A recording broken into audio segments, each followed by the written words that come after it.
In today's video, I'm going to teach you how to why customers reject insurance plans and how to fix it.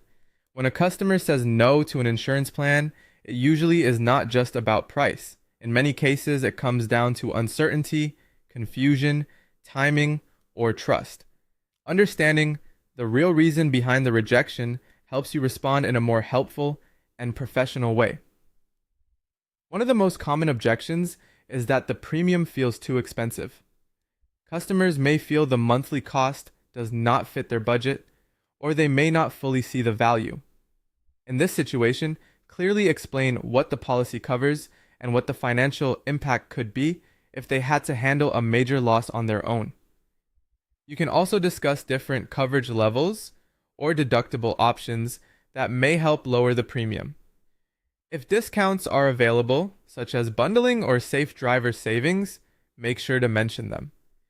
It also helps to compare the premium to the much larger cost of paying out of pocket after an accident, illness, or property loss. Another reason customers reject insurance is that they do not think they need it. Some people assume that serious problems are unlikely to happen to them. Instead of trying to convince them through fear, focus on the financial protection insurance provides. Share realistic examples of unexpected events and ask questions about their family, vehicle, home, or financial goals so they can better recognize their own potential risks. Confusion is another major obstacle. If a customer does not understand the coverage, they are much less likely to move forward.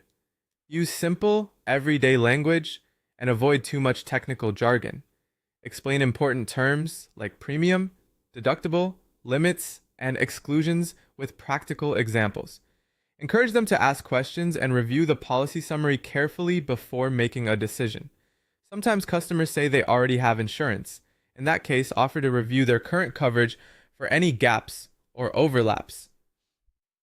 Compare features like deductibles, service, and discounts, not just price. Keep the conversation respectful and avoid criticizing another company. You may also hear that they need more time to decide.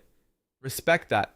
Provide a written quote or summary they can review later, and schedule a follow-up so they know you are available to answer questions without pressure. If trust is the issue, share